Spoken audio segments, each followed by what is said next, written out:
Eh bien, bonjour à tous et à toutes et bienvenue dans ce quatrième épisode du Son du Mur. Je suis Geoffrey et je suis accompagné de Nymphadora et de John. Bonsoir et bonjour Salut! à eux. Bonsoir.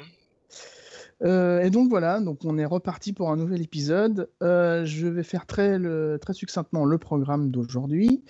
Donc dans cet épisode qui diffère, nous on va avoir des news, on va avoir une discussion qui ne sera pas un débat, enfin peut-être que si, on verra. Et comme d'habitude, à la fin du podcast, vous aurez nos recommandations. Est-ce que le programme vous plaît à tous les deux? Voilà, on va un peu changer le rythme. Je vais vous demander votre Oui. avis avant.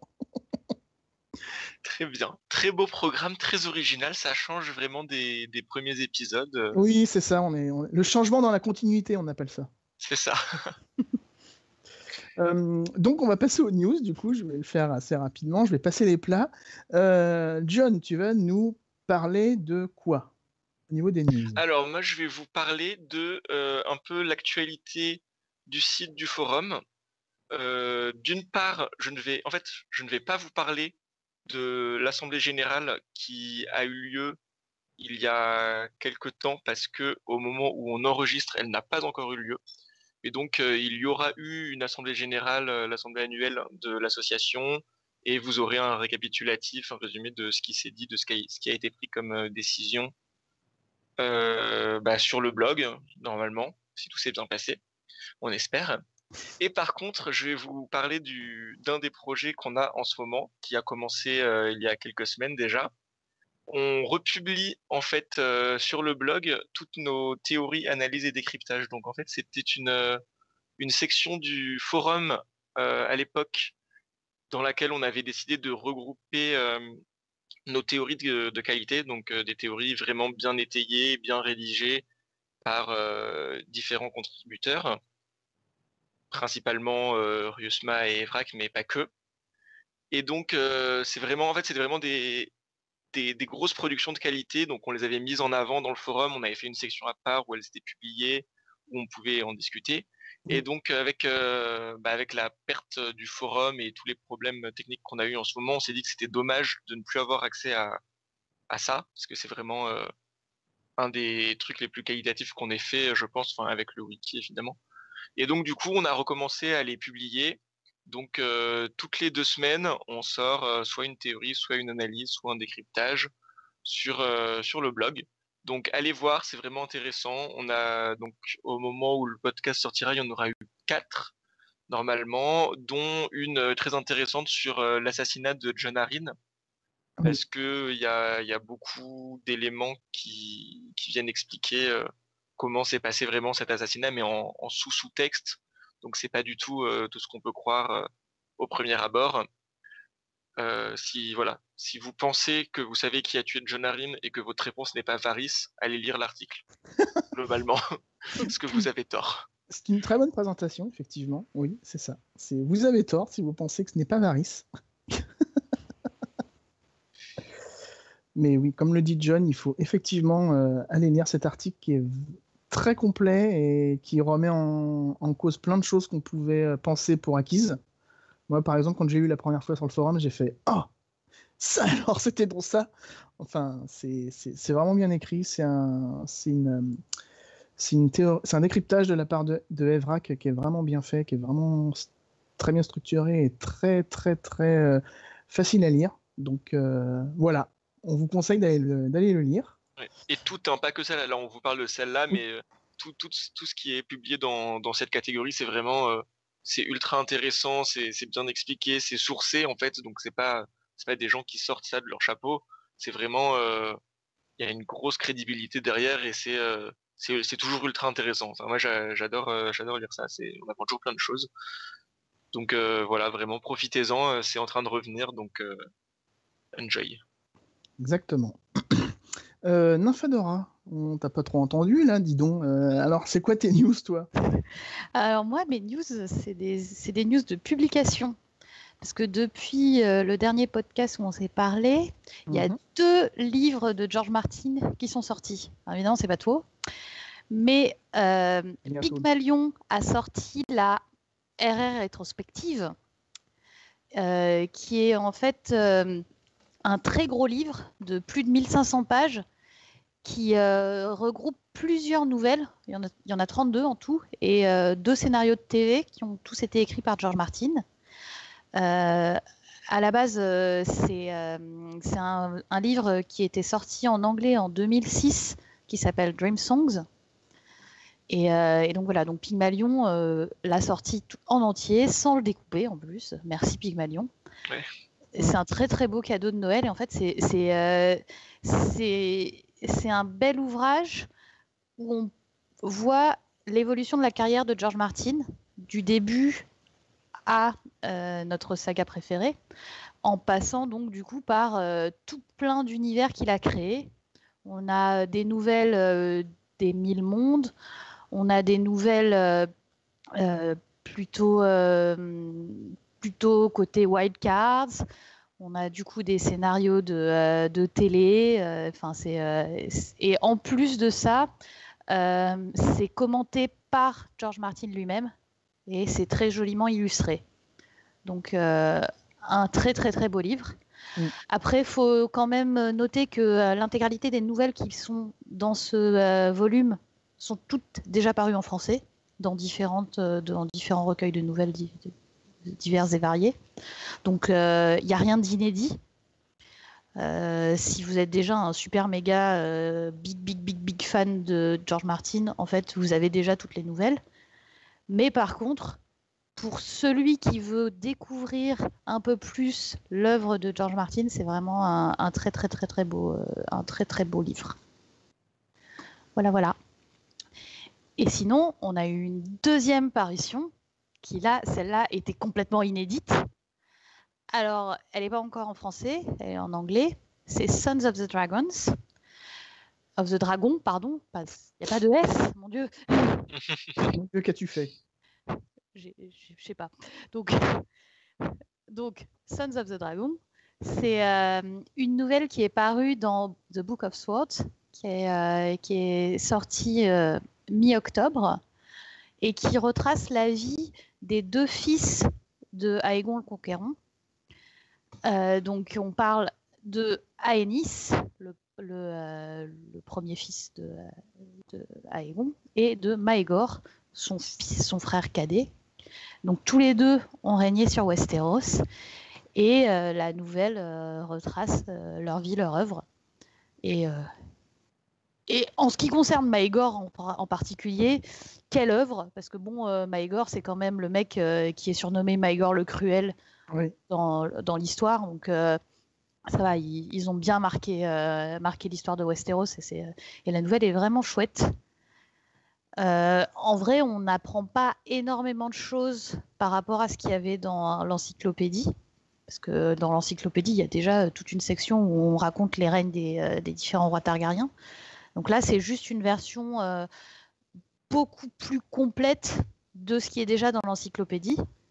Donc les faits marquants sont déjà connus, mais c'est juste jouissif de voir tous les petits détails, tous les clins d'œil qui existent. Et puis on retrouve l'univers de Martin dans un truc inédit, alors on est content, quoi. Oui. Et d'ailleurs, si vous voulez savoir ce qu'on en a pensé, on a écrit un petit article à ce sujet, sobrement intitulé Sons of the Dragon. On en a pensé quoi ? Voilà. Donc vous pouvez le retrouver sur le blog. Et moi aussi, je l'ai lu et je l'ai beaucoup apprécié, beaucoup plus, entre guillemets, parce que je l'ai quand même bien aimé, mais beaucoup plus que The Princess and the Queen. Ah ouais, carrément, moi aussi. Parce que The Princess and the Queen est quand même sûr. Très... en fait, le problème de The Princess and the Queen, c'est qu'elle est assez, je vais pas dire obscure, mais assez difficile d'accès, en fait.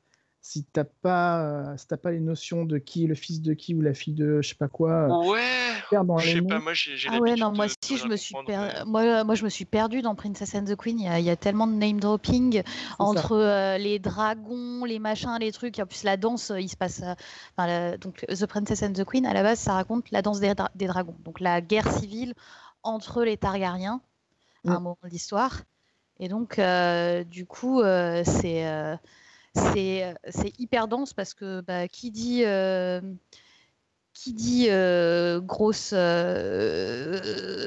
actualité targaryenne dit beaucoup de Targaryens, beaucoup de dragons et vraiment beaucoup de personnages. Et il y a des moments, tu t'y perds, quoi. Un petit peu, ouais. Après, cette nouvelle-là est vraiment cool. Il se passe des trucs oufissimes, très intéressants à lire. Mais c'est vrai que enfin, je l'ai trouvé un peu moins fluide que The Sons of the Dragon, qui est, elle, vraiment simple à lire. Elle se lit toute seule. C'est un régal. Et franchement, si vous arrivez à... Enfin, je pense que vous pouvez l'acheter. Bon, c'est dans un recueil, en fait. C'est dans une anthologie qui s'appelle... je ne sais plus le nom de Book l'anthologie. of Swords, Book of je l'ai Swords, dit elle tout l'a à dit, l'heure. Pardon, excusez-moi. Tu m'écoutes pas. Je n'écoute pas, c'est affreux, voilà, je me fais taper dessus. Qui, je pense, si vous pouvez la récupérer, est vraiment cool. Et donc, on vous la conseille. Voilà. D'ailleurs, dans Book of Swords, il y a aussi plein d'autres auteurs de fantasy qui sont vachement cool. Genre, il y a du Scott Lynch, il y a du Robin Hobb. Enfin, du coup, il n'y a pas que du Martin dedans. Et le recueil en lui-même est plutôt sympa. C'est ça. Bon, après, j'avoue, j'ai sauté sur la nouvelle de Martin. Ouais, pour moi les aussi. autres, je l'ai mis sur ma pile de livres à lire. Ça patientera un petit peu. J'ai d'autres choses à lire avant. Mais j'ai l'intention quand même de lire les autres nouvelles de cette anthologie. Et pour finir, je vais vous parler d'une conférence qui a eu lieu le 26 octobre dernier. Oui, ça date un petit peu. Mais c'était très intéressant. C'était une conférence qui a eu lieu à la Sorbonne, qui a été faite par les politistes Sorbonne. Et le thème de cette conférence, c'était philosophie, droit et histoire dans l'univers de Game of Thrones. Alors, c'était une conférence assez axée sur la série, mais elle était excellente, que ce soit au niveau de l'histoire, au niveau du droit, et surtout, ce qui m'a assez retourné le cerveau, au niveau de la philosophie. Parce au niveau de la philosophie, on s'est quand même posé des questions avec les autres. On était là, on se disait, mais en fait, les Stark, enfin, tu te poses des questions en fait quand tu te poses vraiment et que tu commences à réfléchir, tu te dis, oui, les Stark sont toujours, enfin, en particulier Ned, il est toujours ferme, toujours droit dans ses bottes, etc. Mais est-ce qu'au bout d'un moment, être toujours honnête tout le temps, est-ce que ce n'est pas être un petit peu, comment je veux dire ça? C'est un petit peu pas dangereux, mais enfin si, c'est dangereux parce que au bout d'un moment bah, enfin voilà, oui, ça m'a retourné le cerveau parce que je savais même plus comment faire cette phrase. Non mais ouais, mais en vrai, moi j'y étais aussi et effectivement l'intervenante était excellente et donc effectivement elle a opposé la morale des Stark à la morale plus machiavélique des Lannister. Et tu te rends compte que en fait en fait on est plutôt machiavéliste. Je crois que les Stark sont plutôt kantiens de mémoire. Et donc, oui, c'est ça. Dans mon souvenir, c'était ça, oui, effectivement. Et Kant est dans une optique où il faut toujours être droit dans ses bottes, c'est-à-dire toujours respecter ce qu'on pense tout le temps. C'est-à-dire, et quand tu tires le fil de l'histoire, tu te rends compte qu'en fait, en fait, tout le monde est un peu Lannister. Oui, parce que par exemple, je vais vous donner un exemple qui m'a assez frappé. Kant vous dit que si vous avez décidé de ne jamais mentir, vous ne mentez jamais. Donc, ok, très bien. Donc, si jamais un assassin rentre dans une pièce et vous demande le nom de votre voisin et que le nom du voisin, c'est le nom de sa cible, eh bien, étant donné que vous vous êtes juré de ne jamais mentir, eh bien, il est moral pour vous de dire la vérité. Sauf qu'en disant la vérité, bah, vous provoquez la mort de quelqu'un, puisque l'assassin sait que la cible est à côté de vous. Donc là, je le fais très succinctement, c'est extrêmement mal fait de ma part, etc. Mais ça vous fait relativiser plein de choses, c'était très intéressant. Donc je vais quand même donner le nom des intervenants, parce que j'ai été très mal élevé, je n'ai pas donné le nom.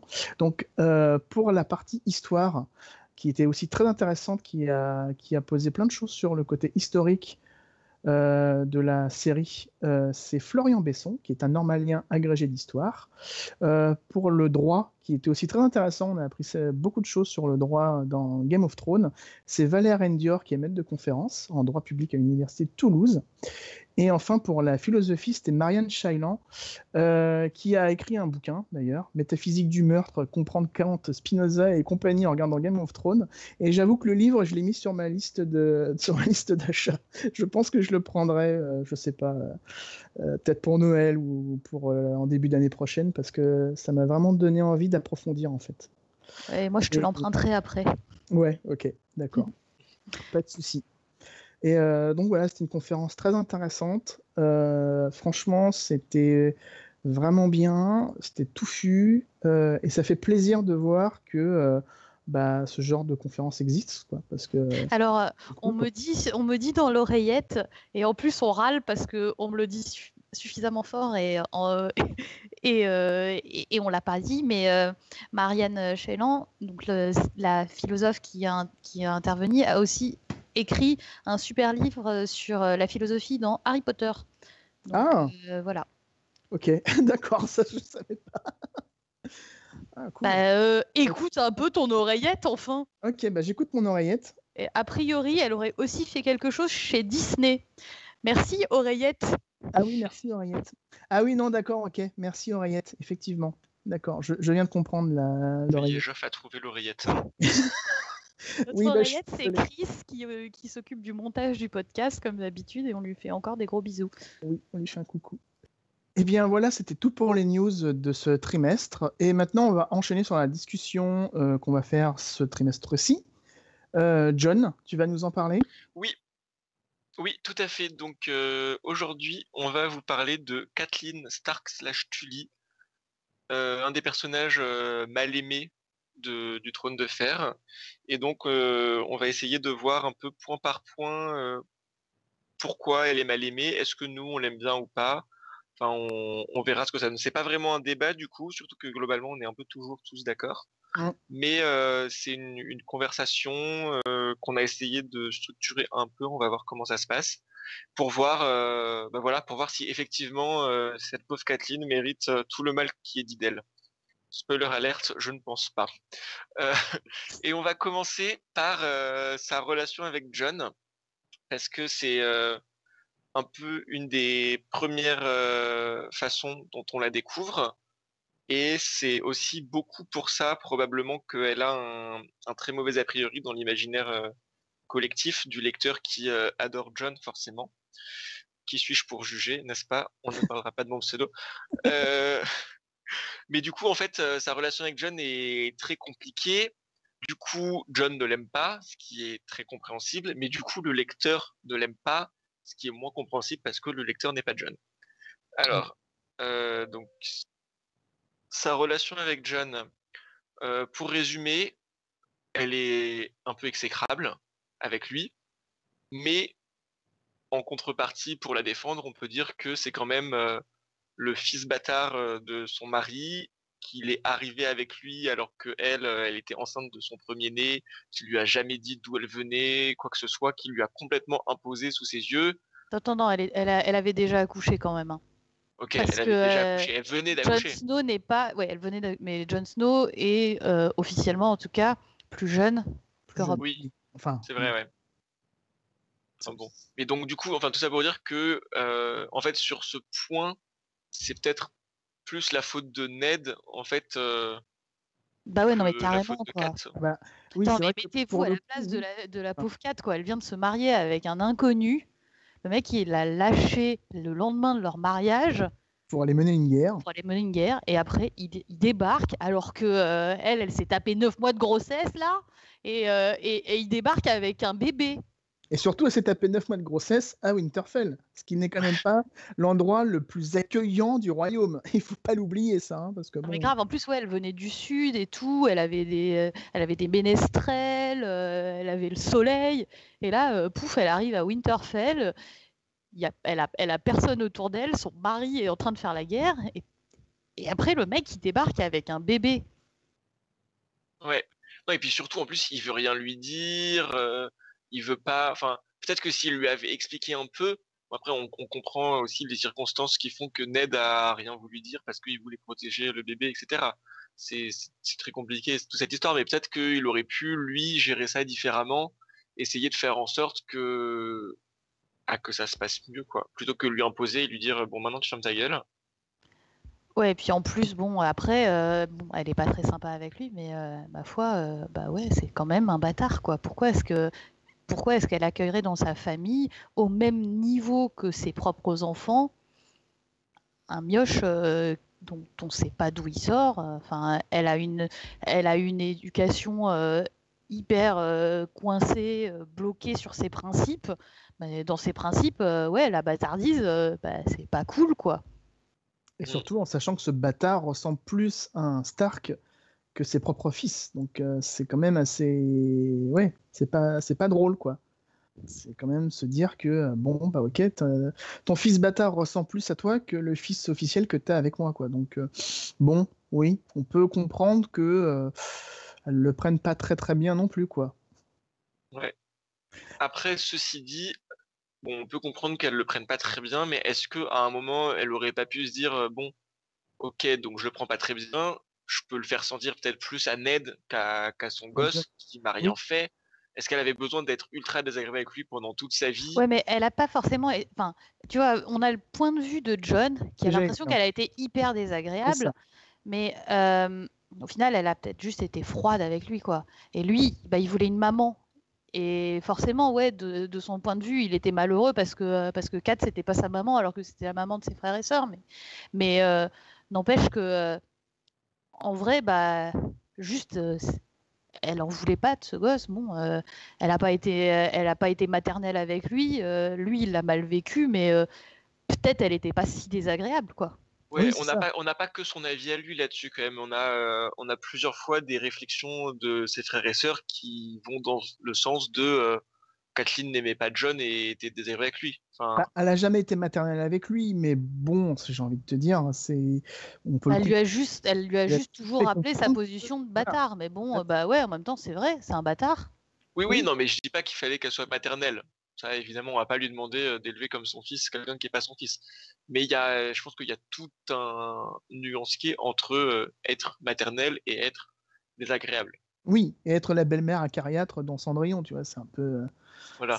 Après, c'est vrai que la première image qu'on a d'elle, si je me souviens bien, on a son point de vue, à elle, c'est le deuxième point de vue dans Game of Thrones, et ensuite on a un point de vue de John où justement il parle de sa relation avec Catelyn. Et forcément, la relation avec Catelyn va être colorée par cette vision qu'a John, puisque c'est le premier point de vue où quelqu'un parle d'elle de l'extérieur. Donc oui, forcément, ça va colorer notre vision qu'on a de Catelyn, qui est, comme on vient de le dire, pas forcément aussi noir que ça, puisque John, c'est un gosse, hein, donc forcément, il a peut-être pris des choses il a peut-être mal pris des choses, alors que non.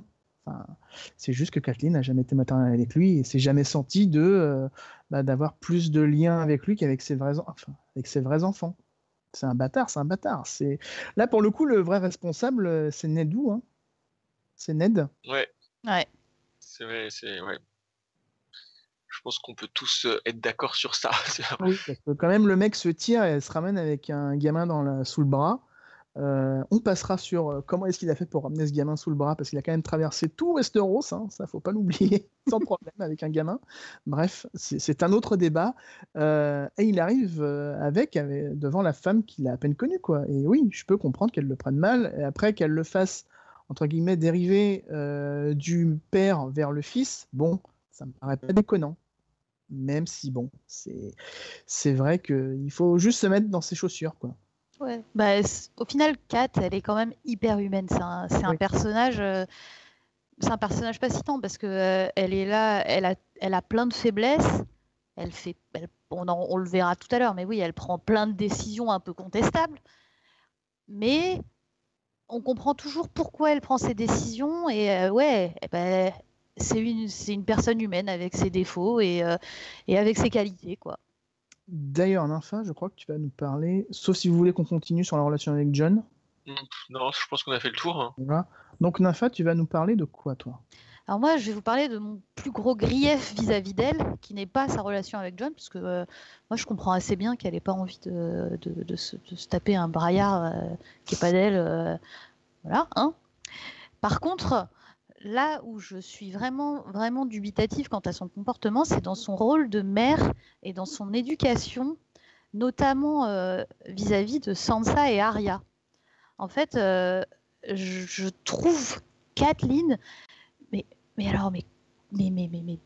désastreuse avec ses deux filles. Elle a toujours chouchouté Sansa et à moitié ignoré Arya. Alors, après, les gens, ils aiment pas Sansa. Et Sansa, quand on la connaît, elle a 10 ans, elle est encore à peine ado, là, et on lui a bourré le crâne qu'elle avait des beaux cheveux, qu'il fallait qu'elle soit une petite fille parfaite, que, voilà, une fille parfaite, ça aimait les chansons, tout ça, tout ça, tout ça. Et Arya, qui n'était pas tout à fait dans ce mood-là, Catelyn, elle a toujours été beaucoup plus froide avec elle, quoi. Et voilà, mais comment tu veux que ces deux filles soient à peu près équilibrées dans leur tête avec une mère qui a autant marqué des préférences pour son aîné? C'est vrai. Après, Arya rejette beaucoup aussi tout ce que sa mère représente. Donc il y a une relation beaucoup plus conflictuelle entre les deux. Elle le rejette, pas forcément et en même temps, que de elle la cherche faute de toujours Kat. son approbation, quoi. À chaque fois, pendant toute l'histoire d'Arya dans le Conflant, à chaque fois, c'est oh là là, mais qu'est-ce que ma mère va penser de moi? Elle a toujours recherché l'approbation de sa mère et elle l'a jamais eue. Et dans le même temps, tu as Sansa qui l'a toujours eu. Et inversement, Sansa a jamais eu l'approbation de son père, alors que Arya, parce que c'était mini Lyanna, ça y est, son papa, il était tout gaga avec elle, quoi. Et du coup, Oui. forcément, elles étaient complètement en opposition. Il y en a une qui voulait vivre aux yeux de son père et qui vivait aux yeux de sa mère, et inversement, l'autre qui vivait aux yeux de son père et qui voulait vivre aux yeux de sa mère. Ils sont trop mauvais, ces deux parents. Est-ce que ce serait pas encore la faute de Ned, du coup? Qui a complètement passé tous ses caprices à Arya, qui lui a laissé faire tout ce qu'elle voulait et qui a complètement, entre guillemets, rejeté Sansa. Il a rejeté Sansa et Arya, qui était un peu garçon manqué et qui en plus lui rappelait Lyanna. Donc du coup, forcément, il fallait encourager son petit côté garçon manqué pour faire encore mieux comme Lyanna. Mais évidemment, Ned aussi, il est clairement coupable dans cette éducation, mais n'empêche que Catelyn aussi, là, Madame, oh là là, Sansa, elle a les mêmes cheveux que moi, alors je vais lui brosser les cheveux. C'est vrai, quand même, quoi. Elle a le droit de brosser les cheveux à sa fille, quand même. Oh, oui, mais dans ce cas-là, hein. elle peut brosser les cheveux de ses deux filles. Oui, mais son autre fille a des cheveux moches. Oui, Arya, ses cheveux, c'est un peu de la paille ou je sais pas quoi, donc bon. Et peut-être que si on lui avait plus brossé les cheveux, elle aurait eu des beaux cheveux. Et puis, est-ce que Arya aurait vraiment voulu que sa mère passe 1 heure à lui brosser les cheveux? Peut-être. Ouais, moi j'ai pas trop l'impression. À 5-6 ans, quand elle n'existait pas vraiment aux yeux de sa mère et que Sansa c'était la petite chérie, peut-être qu'elle aurait voulu elle aussi exister aux yeux de sa mère. Ouais. Je sais pas. J'avoue que sur l'éducation, en plus, c'est assez problématique parce que ce n'est pas uniquement eux qui sont. Enfin, ce n'est pas eux, c'est-à-dire Kat et Ned qui sont chargés de l'éducation. Il y a aussi tout ce qu'il y a autour. Donc, il y a la vieille Nan, il y a les dames d'Atour, etc., qui sont à Winterfell, qui sont là pour les éduquer. On sait très bien que dans ce genre du Septal Mordan, pardon. On sait que dans ce genre d'univers, ce n'est pas les parents qui s'occupent forcément de l'éducation, mais c'est vrai que l'une est le reflet de l'autre en essayant d'attirer l'amour ou l'attention du parent opposé, c'est vrai. Mais au niveau de l'éducation, c'est assez problématique, oui. Et surtout, alors en plus, on va passer. Bon, là, on a parlé de Sansa et Arya, mais après, quand même, Catelyn, elle a abandonné Bran et Rickon, donc Rickon qui est un tout petit bébé, et Bran qui est handicapé et qui sort du coma, et elle les a abandonnés pour suivre Robb. C'est-à-dire, il y a un moment, c'est pas très cool, quoi. Je sais pas. Non, mais là, c'est aussi. Je pense qu'elle le fait pas de gaieté de cœur, déjà. Jamais elle se dit oh trop bien, je laisse mes enfants derrière. Oui, puis surtout elle abandonne Bran avant qu'il sorte du coma puisqu'il il y a une tentative d'assassination à lui, elle veut essayer de trouver qui l'a tué, qui a essayé de le tuer. Non mais d'accord, au moment où elle part, admettons, après elle pouvait revenir au lieu d'aller se fourrer dans les jupes de Robb et de coller Robb. Elle avait un fils handicapé et un bébé à Winterfell, quoi. Là, elle s'est trouvée une super occasion d'exister politiquement. Ouais, mais du coup, n'empêche que Bran et Rickon, c'est des petits garçons, quoi. Ouais, mais je pense qu'elle s'est dit que c'était là qu'elle serait le plus utile à ses enfants, Oui. qu'elle serait plus utile à Rob que. Et comme le rappelait Geoff tout à mais l'heure, c'est pas vraiment les parents qui font l'éducation, donc elle laisse pas non plus ses enfants tout seuls. Ils ont non, mais je pense Master qu'effectivement, Ludique, elle est persuadée qu'elle est persuadée d'être à sa place, mais n'empêche que c'est discutable, quoi. Bah, je sais pas, je pense que pour le coup, c'est peut-être l'un de ces choix qui me semble le plus cohérent, en fait, de rester auprès de Rob, parce que faut quand même pas oublier que Rob, il est déclaré roi du Nord comme ça, en claquant des doigts, hein. À la base, c'est pas du tout prévu comme ça. Alors c'est peut-être un très bon stratège, mais je pense que niveau politique, il est aussi doué que son père, donc Puis il est très jeune encore il est aussi, très Rob. jeune. Hein. Forcément, elle va rester à côté de lui parce que c'est celui qui, au moment T, a besoin le plus d'elle. C'est pas Qui Bran est le plus en Harrison. danger, c'est quand même son gosse de 13 ans qui part faire la guerre, quoi. Donc, Ouais, total, c'est ses deux fils qui finissent crevés avant l'aîné. Hein. Bon, Oui, d'accord, non, mais en vrai, ils n'ont pas crevé, mais quand alors, même. je suis désolé, mais ça, c'est une connerie de Rob qui a quand même envoyé Théon C'est vrai. en tant qu'émissaire pour chez les Et en Greyjoy. plus, Kat lui avait dit. C'est Et vrai, Kat c'est avait vrai, elle avait raison. un Sur le moment, coup, elle avait raison. moi je veux bien, mais bon, C'est vrai, bien c'est vrai. des conneries aussi. C'est vrai. ouais. Donc voilà. Bon, conclusion ou pas sur ce sujet. Bah, Non, Donc, ouais. moi, je suis pas tout à fait d'accord avec Nympha sur ça. Je trouve que quand même Kat a fait ce qu'elle peut. Non, mais je suis d'accord qu'elle fait ce qu'elle peut, et c'est ce que je disais tout à l'heure. Ouais, elle est humaine, quoi. Elle a tout plein de défauts. Elle prend des décisions humaines. Mais forcément, nous, quand on est le lecteur, il y a des moments où on se dit, bah, quand même, quoi, elle a déconné. Et en plus, son mari a déconné avec elle. Donc bon. Ouais. Mais en plus, il multiplie les boulettes à deux, donc c'est bien. Remarque, ils se sont trouvés les deux. Hein. Mais n'empêche que, est-ce qu'on peut vraiment complètement la blâmer? Non.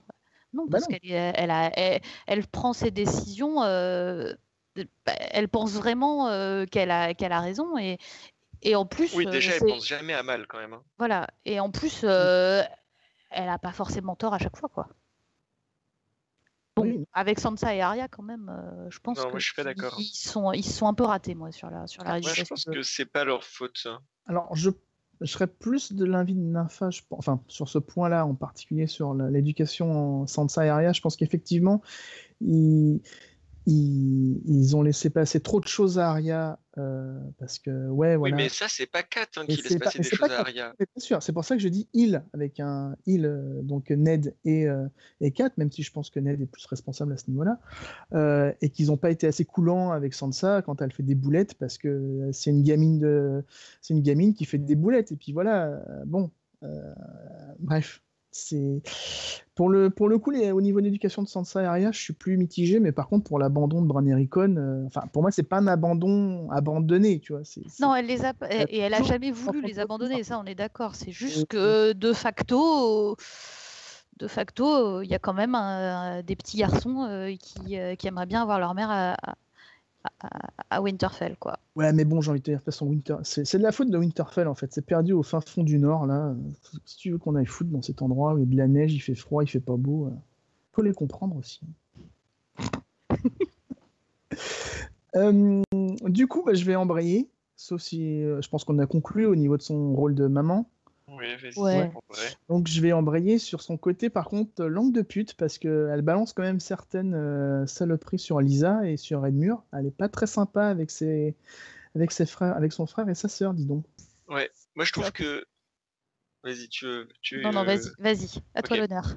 À moi l'honneur. Alors moi, c'est surtout vis-à-vis de Edmure que j'en veux un peu à Kathleen, parce que je trouve que bon, ok, Lisa de toute façon c'est une grosse psycho, donc voilà, tant pis. Mais je trouve qu'avec Edmure, ils sont tous vraiment pas gentils.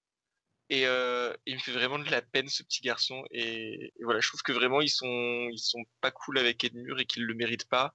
Et que là-dessus, elle, en tant que grande sœur, elle devrait peut-être avoir un rôle un peu plus protecteur vis-à-vis de son petit frère quand elle a son père ou son oncle qui lui trache dessus, quoi. Ouais, et moi j'aurais tendance à dire qu'elle est pas cool non plus avec Lisa, parce que Bon, Lisa, ouais, d'accord, au moment de la saga, c'est une grosse psycho, mais elle a jamais été sympa avec sa sœur, même quand elle était jeune, quoi. Elle se foutait de sa gueule tout le temps et tout. Elle lui faisait bien sentir qu'elle était supérieure, que c'était elle l'aînée, qu'elle allait se marier avec des mecs cool et tout. Et en plus, il y avait l'amoureux transi Littlefinger pendant que Lisa, elle, se pâmait sur lui. Et, et Kathleen le savait très bien et juste, elle s'en foutait, quoi. C'est pas très Ouais. cool. C'est vrai qu'elle a un peu un côté c'est moi la chouchoute et allez tous vous faire foutre quoi. Enfin, je pense qu'elle aime bien, je pense qu'elle aimait bien effectivement être la préférée et peut-être un peu un côté ouais qui va en profiter, qui va peut-être rabaisser les autres. Je vous dis, hein, c'est pas pour rien que Sansa, elle était aussi insupportable à 11 ans. Elle a été élevée par sa mère, quoi. Faut savoir, tout à l'heure, tu as dit qu'ils l'élèvaient pas. Mais si, justement. Je t'ai dit que Sansa était le petit chouchou de sa maman. Disons que c'est le produit de. Oui, voilà, c'est bien la fille de sa mère, quoi. Oui, c'est vrai qu'elle est pas forcément très sympa avec son frère et sa sœur. Après, il faut quand même avouer que l'un comme l'autre sont pas non plus des grands winners, hein, parce que bon, Lisa, elle est quand même. Bon, aujourd'hui, elle a quand même tourné la carte, hein, faut quand même l'avouer. Ouais, non, clairement, ouais. Euh, et puis bon, voilà. Et puis Edmure, je pense que c'est pas le couteau le plus coupant du buffet à. Je sais pas où je vais avec cette analogie, mais bon. Ouais, du buffet à couteau, très bien, on a compris. Enfin, bon, il est un gentil garçon, mais bon, voilà. Alors je suis d'accord pour dire qu'effectivement, à un moment, il lui casse du sucre sur le dos alors qu'il n'a rien fait. Enfin, si on l'avait prévenu, peut-être qu'il n'aurait pas fait une bêtise. Mais bon, il n'est pas non plus très, très brillant, le garçon. Ouais, mais tu vois, est-ce que son rôle de grande sœur, c'est pas de plutôt essayer de protéger et aider son petit frère et sa petite sœur, même si c'est un peu des boulets qu'ils ont un peu du mal, plutôt que leur enfoncer encore plus la tête sous l'eau? Oui, si. C'est aussi son. Oui, c'est son rôle. Tu Mais vois, je bon, trouve que c'est pas une excuse. Dire qu'ils sont pas doués, c'est presque pire en fait. Si s'ils avaient été des génies, des gens très bien, bah du coup qu'il y ait eu une petite guéguerre et qu'elle leur ait, je me suis perdu dans ma concordance de temps, mais qu'elle leur casse du dos, je recommence, qu'elle leur casse du sucre sur le dos s'ils avaient été très forts, très doués, etc. Ça aurait mm, été peut-être plus pardonnable que là, bah, les couler encore plus, alors que déjà les pauvres ils sont pas aidés quoi. c'est vrai. Mais bon. Ouais, et puis surtout, bon, bah, maintenant, elle est adulte, quoi. En fait, que ce soit avec John ou avec Lisa et Edmure, elle a un petit côté un peu puéril avec ses petites rancunes, son petit côté langue de vipère, machin. Bah, il y a un moment, quand t'es vraiment adulte, tu passes à autre chose et t'aides les gens et c'est bon, quoi, t'oublies tes rancunes. Mais elle est quand même sacrément rancunière et disons qu'elle ne s'élève pas au-dessus des situations, quoi. Ouais, elle vit un peu Oui, dans le passé. oui, c'est vrai qu'elle a la rancune tenace, c'est vrai. Après, Euh, bon, elle s'est aussi tapée 15 ans à Winterfell, quoi. c'est ça. Et il faut quand même avouer que 15 ans à Winterfell, c'est pas. Bon, comme on disait tout à l'heure, hein, c'est perdu au fond du royaume. Dans le nord, il fait froid, il fait pas beau, il n'y a jamais personne qui vient. Enfin, pour quelqu'un qui est habitué aux cours du sud, il est évident que la cour de Winterfell est plus que décevante. Ouais, ben, on se les gèle on se les gèle dans votre pays et puis il se passe rien, quoi. Enfin, Après, heureusement, elle a de la chance, elle s'entend bien avec Ned. oui, Ouais. Ça aurait pu être pire, hein. Alors, en bah plus, oui, Ned, ça aurait pu être un sale con, hein. bah, elle aurait pu faire une Mormon, tu vois. Enfin, comme la femme de Jorah Mormont qui en a eu ras le cul et qui s'est tapé toute la maisonnée, qui a volé. Enfin, voilà, effectivement, ils se sont bien entendus tous les deux, donc c'est vrai que c'est un point qui, entre guillemets, la sauve de la difficulté d'habiter dans le Nord. Ouais, tout à fait. Alors j'enchaîne à propos de vivre dans le passé. Il y a un autre élément du passé de Kathleen qui revient dans l'histoire, c'est Littlefinger. Kathleen a une relation assez... je pense que sur Littlefinger aussi, elle a une relation assez... elle est restée dans le passé, du coup, d'où ma superbe transition. Bref, je me suis perdu encore. Donc oui, Littlefinger, c'est quelqu'un qu'elle a connu quand elle était jeune, qui a depuis beaucoup évolué, et elle met un peu longtemps avant de se rendre compte que le Littlefinger qu'elle rencontre maintenant, c'est plus trop le petit garçon qui était fou amoureux d'elle. Enfin, c'est encore lui, mais il est devenu bien plus dangereux que ça. Est-ce qu'elle manque pas un peu de discernement quand elle retrouve Littlefinger, en fait, après toutes ces années, et qu'elle croit absolument tous les bobards qu'il lui sert, et qu'elle lui fait complètement confiance, et qu'au final, toutes les merdes qui arrivent partent de là. Ouais, après, pour le coup, là, moi, je l'excuse. Parce que bon, elle se rappelle de son pote avec qui elle a grandi, et en plus qui était fou amoureux d'elle. Et comment elle aurait pu s'imaginer qu'il allait lui mentir, la trahir à ce point-là, quoi. Enfin, c'est pas si facile de s'imaginer que le mec que tu as en face de toi, avec qui tu as grandi, c'est une pourriture. Surtout quand tu n'as aucun autre élément. La seule chose qu'elle sait, c'est que il était pas con, il s'est élevé dans ses fonctions, et ils ont grandi ensemble, quoi. Donc je vois pas comment elle aurait pu se poser des questions, quoi. Elle voit juste ce mec qu'elle connaissait avant, qui en plus lui a amené des informations qui sont a priori vraies. Je sais pas, en plus, à ce moment-là, elle a pas trop de raison de se méfier non plus, quoi. Elle revient de Winterfell, ils sont en temps de paix. Alors certes, on a essayé de tuer son fils, mais de là à y voir une énorme conspiration et tout,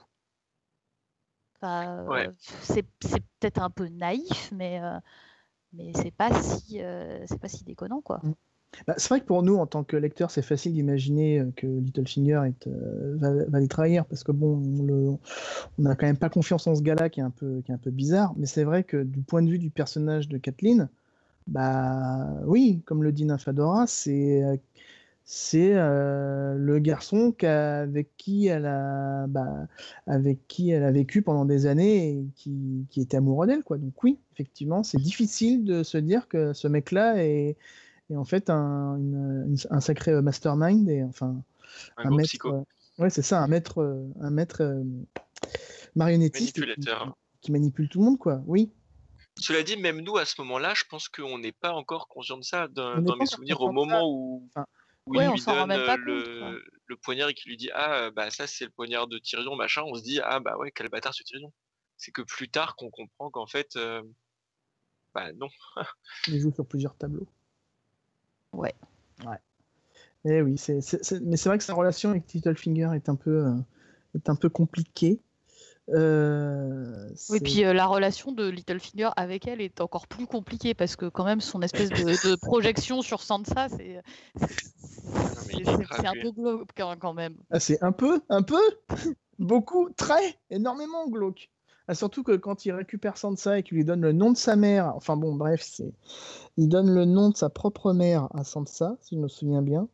Et il est amoureux d'elle parce que c'est l'image qui se fait de Kathleen. Enfin bon, je pense que le monsieur Littlefinger, il faudrait qu'il trouve un divan, et il faudrait qu'il discute avec le Sigmund Freud de Westeros, parce qu'il a plein de choses à régler, ce garçon. Il va pas très bien dans sa tête, je pense. Clairement. Pauvre Sansa, quoi. Pauvre petite Sansa. Oh, oui, alors pauvre Sansa, on verra. Hein, ouais, non, mais d'accord, j'espère bien qu'elle va finir par... Mais n'empêche que, quand même, elle attire tous les psychos et tous les tordus du coin, quoi. Ouais, il lui arrive des trucs pas faciles. Hein. C'est vraiment un emmerde, quoi. Bon, voilà, hein. Chacun porte sa croix. Mais un de ces quatre, on fera un podcast sur Littlefinger, Littlefinger et Sansa, ou je sais pas, quelque chose. Parce qu'on aurait beaucoup à dire aussi sur Littlefinger. C'est un personnage qui a plein de facettes. Encore un débat sur lequel on va être divisé, c'est Littlefinger et Sansa, une relation saine ou pas? Alors, je ne pense pas. Non, mais là, pour le coup, je suis pas sûre que ça fasse débat chez quiconque, quoi. Au moins, Kathleen, il y avait des longues discussions sur le forum pour savoir si oui ou non c'était un personnage insupportable. si oui ou non il y avait des choses à sauver chez elle ou pas. Moi, je suis persuadée qu'il y a plein de choses à sauver chez elle, mais bref. Oui. Et par contre, sauver la relation Sansa-Littlefinger, ça va être plus compliqué, là. Ah ouais, alors là. Bon, bref, on va peut-être Ouais, passer on s'égare. au lieu de parler de Littlefinger. Oui. Et du coup, le point suivant, c'est les décisions de Catelyn qui ont eu un certain impact politique. Parce que bon, Catelyn, elle a quand même réussi très bien à mettre les choses en mouvement dans la saga. Là, tu veux dire qu'elle a foutu la merde, non? C'est pas ça? Ah, je voulais dire ça plus poliment, mais bon, effectivement, sa première vraie action, c'est quand même d'arrêter Tyrion. On peut se demander si c'est malin. Alors, comment dire? C'est compliqué parce que sur le fond, j'estime qu'elle a pas tort. Voilà. Les informations qu'elle a à ce moment-là font qu'elle est obligée d'agir. Sur la forme, je suis pas certain que c'était l'action la plus intelligente à faire, en fait. Ou en tout cas de la faire comme ça. Parce que bon, t'es quand même dans une auberge, t'as plein de monde, etc.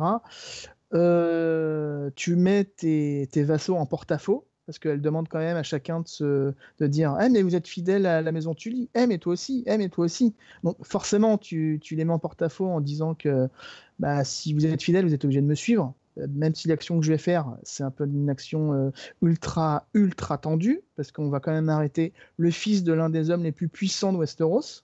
Ouais, on arrête le frère de la reine quand même, quoi. C'est ça. C'est pas Joe rigolo, quoi. C'est ça, c'est pas Joe Clodo qu'on arrête, donc je pense que sur la forme, elle aurait pu faire autrement. Après, bon, la séquence est cool, hein. Dans le roman, j'ai des frissons quand je lis la fin de la séquence, quoi. C'est quand tu vois quand tu sens les épées qui sortent du fourreau, ouais, c'est intense, quoi. Mais je pense que c'est une décision compréhensible, mais pas forcément faite à bon escient. Bah, c'est surtout qu'il fallait surtout pas faire comme ça. Enfin, C'est ça. c'est quand même une énorme erreur et puis ça se fait pas. Tu arrêtes pas un mec dans une auberge comme ça à la force de l'épée. Enfin, c'est complètement un non-respect des formes enfin, je sais tu pas. déclenches une guerre, quoi. Enfin, Ah voilà, oui, c'est aberrant. Tu fais pas ça comme ça. Bah, Elle a craqué, surtout quoi, elle a craqué. Hein. Si encore elle s'était dirigée vers Port-Réal.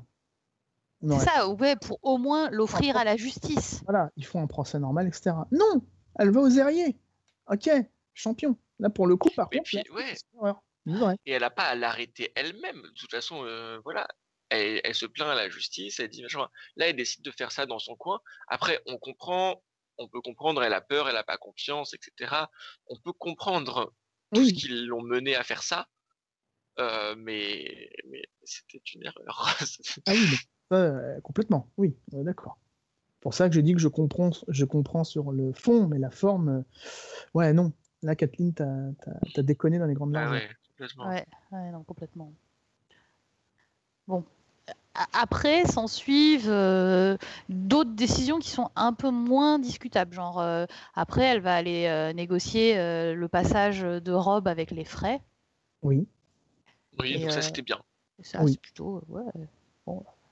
Elle pouvait pas deviner que son compte-fils allait se taper une autre nana et allait finalement refuser de se marier avec les frais, quoi.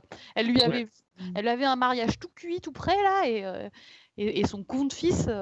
Oui, mais le fils étant le fils de son père, je pense que les décisions qu'il prend, bah voilà, il a défloré une jeune fille, bon bah il assume ses actes et puis il se marie avec, quoi. Enfin, pour moi, c'est pas une bêtise de la part de Robb, mais il pouvait pas garder ses sentiments pour lui et hop, voilà. Puis garder sa parole, quoi. Après, moi, ce que je reproche un peu sur ce mariage, c'est que c'est quand même pas un mariage ouf, quoi. Enfin, elle a un wannabe roi du Nord et elle le marie avec une des filles du Lord Frey, qui est même pas genre la fille aînée ou quoi que ce soit, qui est juste une Frey. Enfin, c'est pas non plus un mariage de ouf. Et ça fait un peu, bon bah là, qu'est-ce qu'on fait? On a besoin de passer. Ah bah je vais marier mon fils. Bon bah d'accord, sauf que ton fils c'est le roi du Nord, quoi. Oui, mais sur le coup, le Lord Frey, c'est lui qui a la main. Il a tous les atouts. Oui, certes, mais tu vois, elle aurait pu peut-être essayer de négocier. Je sais pas. Moi, En je fait, trouve elle que aurait, accepter de elle aurait marier pu Rob, essayer de négocier direct le mariage d'Edmure. Hein. oui, Edmure ou Bran ou Rickon ou enfin Ouais, un de ses fils cadets, pourquoi pas, ou une de ses filles. Mais je trouve que ton fils aîné, qui est d'autant plus le roi du Nord, tu le maries pas avec. oui, mais c'est Walder Frey à qui on parle, là. C'est le mec qui est Ouais. qui est pas dans la demi-mesure, si tu veux. Donc, Oui, mais genre, bon. tu lui proposes ton cadet, mais il va trironner, il va faire, mais j'ouvre pas les portes, vous dégagez de mon terrain, et puis vous passez pas, quoi. Donc, là, pour le coup, c'est vraiment, bah, t'as pas le choix. Si tu veux. Bah, elle aurait pu essayer de lui proposer Sansa. Ouais, moi je pense que ça se serait passé. Bon, au final, du coup, Rob s'est marié avec genre une Westrelin. Merci, c'est pas mieux, mais. Ouais, et puis à ce moment-là, Sansa, elle était quand même fiancée à Joffrey Baratheon, même si il voulait pas qu'elle se marie avec Joffrey, c'était un peu compliqué de promettre Sansa. Oui. Ouais. Non, mais c'était une situation compliquée de toute façon, ça on est d'accord. Mais Bah, je pense qu'elle a fait au mieux avec ce qu'elle pouvait faire dans sa situation. Je pense qu'elle n'avait ouais, pas forcément trop le choix, et que pour le coup, même si on peut déplorer le fait qu'effectivement, elle marie son fils aîné un peu par-dessus la jambe, il s'en tire pas trop mal. Bon. Il y a juste le mariage, après, il y a l'un des fils Frey qui est censé être l'écuyer de Rob, et puis basta, quoi. Donc, bon. Enfin, il y a oui, un- enfin juste le mariage. C'est genre, c'est comme si c'était leur carte, c'est un peu leur carte Joker absolue. Oui, C'est mais je dans la marie situation le dans roi laquelle quoi. il se trouvait, tu pouvais pas faire autrement. Oui, bah je trouve ça dommage que Ah oui, à c'est la dommage. première petite, au premier petit obstacle, on dégaine le Joker absolu. Oui, c'est vrai. C'est comme au tarot, tu viens de jeter ton atout bêtement, bah voilà. Voilà. Enfin, en Là, même temps, hein, son atout, il était bête et après, il a tapé Jane Westrelin. Hein, donc, bon. Oui, C'est mais sûr la qu'elle n'est pas situation. aidée par les hommes qui l'entourent. Alors, je suis désolé, mais je me porte en faux sur le sujet de Rob parce qu'au moment où il craque, il y a une situation qui fait qu'il craque. Il s'est pas sous le coup Mais de non, l'émotion. mais Enfin, Ah, mais si. c'est bon, quoi. Il a une infirmière, ça y est, hop, hop, hop. Oh là là, le Alors, complexe il de est blessé, l'infirmière. il est soigné et il vient d'apprendre que ses frères sont morts. Bon, bah, du coup, le gamin, qu'est-ce qu'il fait? Bah, il craque. Bah oui, c'est normal. bah non, non, mais puis soit t'es Dire, hein. moral et tu craques pas, soit t'es pas moral et tu craques, mais après bah tant pis quoi. Ouais, Tu alors, continues à être pas moral, tu vas pas. Non mais attends, c'est pas l'autre qu'il est pas moral. il épouse sa nurse quoi. Non mais sérieusement, qui fait ça? Non, mais c'est un cliché, quoi. Bon, de toute C'est façon, tellement c'est un pas un cliché débat sur ambulant, ce pauvre Rob. garçon. C'est un débat sur sa Il m'a map. tellement déçu. Ouais moi aussi. Non mais vraiment. Oh là là là là. Bon, et après, c'est cette paix fait avec les frais. Qu'est-ce qu'elle fait de bien? Après, elle fait la paix, elle essaye de faire la paix entre les deux frères Baratheon. Ouais, alors ça, par contre. Ce qui était plutôt malin. Hein. Bon, Ah oui, d'accord, ça marche pas, mais c'est pas sa faute. Pour ah une non, fois que là c'est pas pour le sa coup, faute. c'est les deux là qui sont cons comme. Enfin, qui sont cons. Qui sont têtus comme des balais. Attends, tu sais que tu parles de Stannis, hein. Ouais, je sais, bah, c'est l'un C'était de. enregistré, hein. Oui, non, mais je sais bien.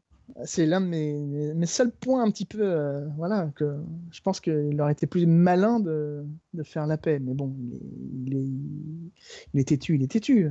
Bon, Renly est tout aussi débile. Hein. Non, je veux être roi parce que je suis beau. Bon, ok, d'accord. Bon. Donc oui, elle essaye de faire la paix avec les frères Baratheon, ce qui ne marche pas, mais ce qui est quand même un plan très malin, puisque du coup, bah, voilà, là, vous avez toutes les forces armées du royaume qui vont tataner du Lannister et du... Enfin, voilà. Mais ça ne marche pas. Et là, pour une fois, c'est pas de la faute de Catelyn. Non, Non. puis en plus, elle réussit à récupérer Brienne dans l'histoire. C'est plutôt un truc cool. Elle est super sympa avec Brienne. Et puis, elle lui a quand même sauvé la vie, hein, à Brienne. C'est vrai. Non, mais Oui. c'est vrai que c'est un peu une des malédictions de Kathleen, je pense, c'est que elle, malgré tout, elle a plein de bonnes idées, elle essaye de faire plein de choses bien, et ça marche jamais. Oui, c'est vrai. C'est pourtant, c'est vraiment bien ce qu'elle fait, mais vraiment, ça marche pas. C'est un peu triste. Non, mais en fait, ouais, parce qu'elle veut la paix, elle. Mais forcément, elle est entourée de bons hommes qui veulent jouer à la guerre. Bah ouais, bah voilà. Ils écoutent pas la voix de leur gentille maman. Ouais, mais bon. c'est compréhensible aussi, tu vois, tu peux pas non plus... Enfin, moi, je suis du point de vue de Kathleen, hein, je suis d'accord, il aurait fallu faire la paix, etc. Mais du point de vue des mecs qui font la guerre, bon, bah, bah non, c'est moi qui suis le plus légitime ou c'est moi qui ai le plus raison. Bah, du coup, non, ceux qui disent pas que j'ai raison, bah, je leur tatane la gueule et puis bah, une fois qu'ils seront plus là, bah, j'aurai raison. Ouais, Ouais, mais- enfin bon. Et puis Stanis, bon, en c'est un plus, peu un gros con, quoi. imagine Rob. J'ai entendu, Jean-Jean. Quoi?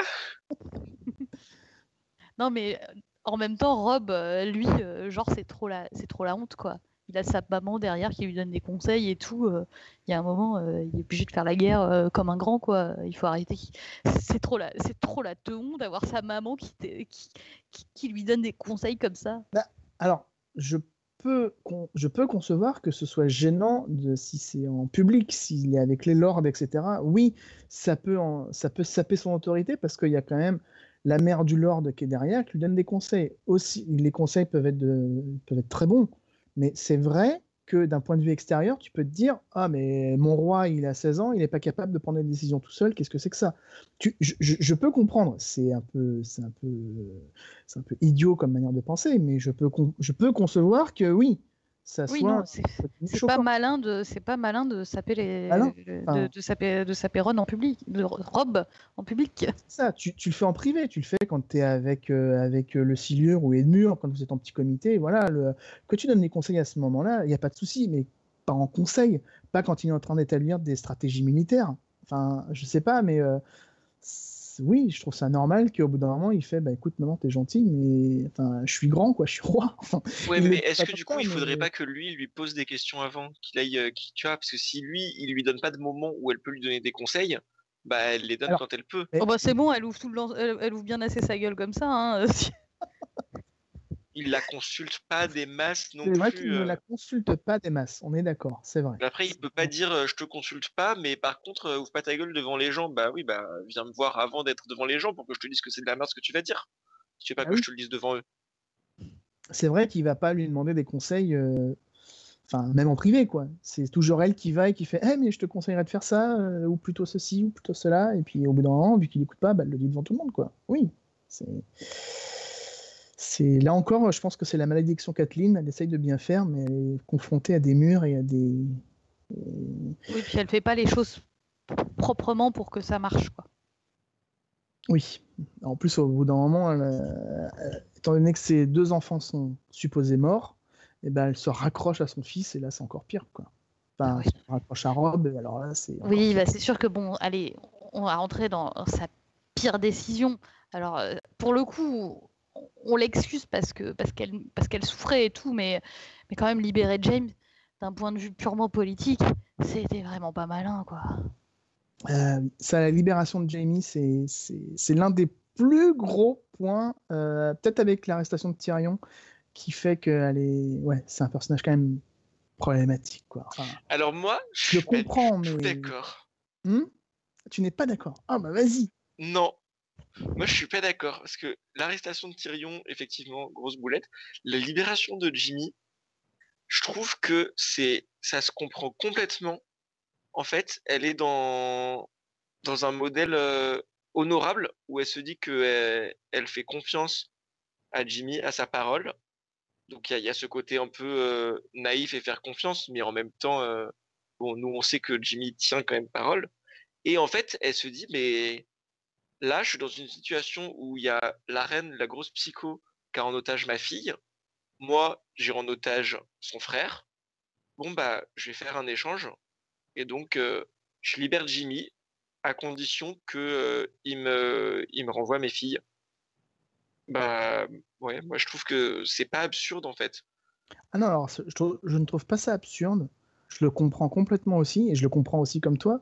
Mais je me dis aussi, si tu prends du recul et que tu n'es pas dans le cerveau de Kathleen, et ben tu te dis, mais qu'est-ce qu'elle fait, quoi? D'un point de vue extérieur, c'est juste, enfin, c'est juste incroyablement idiot. Enfin, d'un point de vue extérieur, hein, à Mais partir du non, moment mais où. c'est parce qu'il l'écoute pas. S'il Oui, l'écoutait, elle l'aurait expliqué. Mais là, il l'écoute pas. Bon, bah, il dit fuck le système, allez, anarchie, c'est bon, j'y vais. Bim, allez tous vous faire foutre. Vous aviez qu'à m'écouter. Tant pis. Ouais, mais enfin bon, in fine, du coup, elle libère l'assassin d'un des bannerets les plus importants de son fils pour pouvoir sauver ses filles.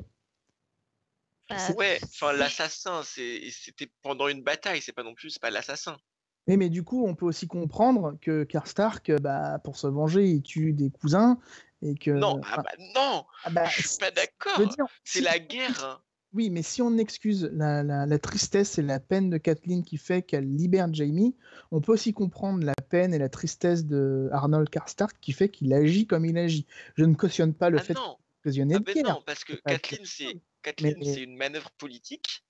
Elle libère Jaime pour elle fait un échange d'otages en fait. Karstark, ce qu'il fait, c'est complètement absurde. Il tue des otages par vengeance. oui, Alors que en plus, clair. Jaime, il a tué les fils de Karstark, mais pendant une bataille, il Oui, les mais a alors, pas attends. genre capturés Non. puis assassinés. Enfin, John, elle libère Jaime en supposant qu'il va tenir sa parole. Et en supposant aussi que Tyrion va tenir sa parole.